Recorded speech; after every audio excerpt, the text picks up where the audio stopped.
Bonjour, je suis Christelle, enseignante d'histoire géo. Je vais vous partager ma petite expérience dans le monde des apprenants, dans le monde des élèves.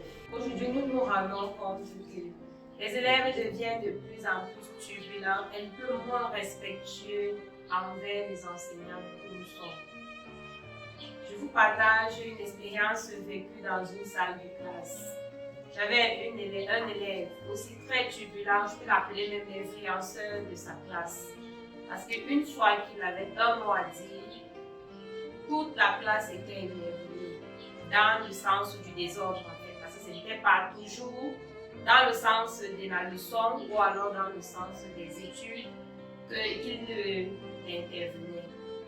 Une fois qu'il parlait, toute la classe était émerveillée et bien venu le bruit. Et ce bruit, non seulement avait un impact négatif sur le déroulement de la leçon, mais aussi avait un impact négatif sur les autres élèves. Comment est-ce que cet élève se comportait? C'est un élève très turbulent, mais qui venait à l'école mais qui ne prenait pas de notes. Moi, en tant qu'enseignante, l'ayant observé plusieurs fois, j'ai donc décidé de le radier à mes cours, mais pas totalement. Mais comme les élèves d'aujourd'hui ne sont pas aussi respectueux, il n'a pas pris la peine. J'attendais qu'il vienne vers moi pour me dire, Madame, je ne ferai plus ça, je ne ferai plus le faire, je vais désormais prendre les notes. Mais il a dit, je l'ai dit, parce qu'il n'est pas venu vers moi. Je ne l'avais pas totalement radié en fait. Il y a les jours où je le retrouvais en classe. Quand je le retrouvais, je ne le chassais pas. Ce que je faisais, c'est que je prenais la peine de l'observer, mais sans pour autant trop y mettre la tête. Je l'observais. S'il prenait les notes, je n'avais pas de problème. Mais s'il faisait le désordre, c'est à l'heure là que j'étais interpellée à lui demander de libérer ma salle. Ce comportement n'était pas seulement à mes cours, mais les autres collègues. Pendant une discussion dans la salle des professeurs, à la pause, je me suis rendu compte que tous les autres professeurs, tous les autres enseignants se plaignaient du même élève. Je me suis donc dit, c'est un problème général. On s'est donc rendu compte. Une fois au conseil, il a été traduit au conseil de discipline, et au conseil de discipline, le censeur, l'administration a décidé que tous les enseignants de la salle de classe soient présents. Qu'est-ce qu'on faisait? On passait les enseignants à tour de rôle. À mon tour, j'ai juste dit au censeur, je lui ai demandé de ne plus venir à mes cours. Le censeur me pose la question, qu'a-t-il fait? Je dis, il est resté indifférent, mais je ne l'ai pas radié totalement de mes cours parce qu'il y a des jours où il est présent. Est-ce que quand il est présent, le censeur me pose la question, est-ce que quand il est présent, il prend les notes? Je dis, parfois il prend les notes, parfois il ne prend pas les notes.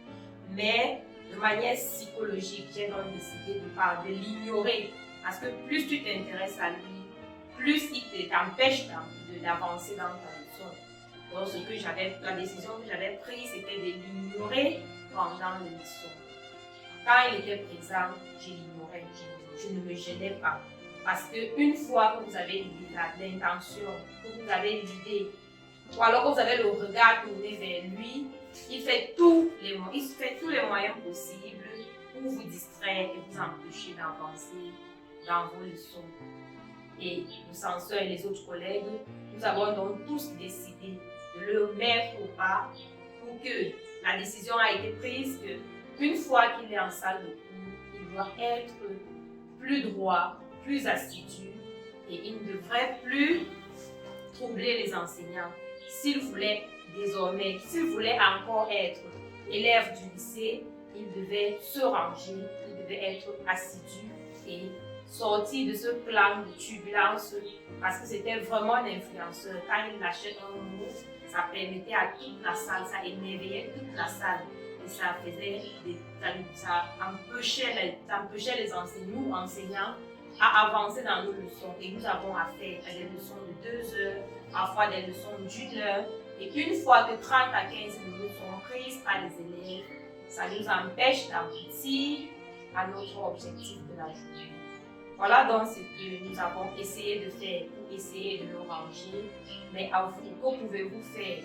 Qu'allons-nous faire pour pouvoir mieux éduquer nos élèves, peut-être à cette seconde, dans le milieu scolaire ou alors au niveau de l'administration en général ou au niveau des domiciles? Mais la question reste ouverte. Je vous remercie.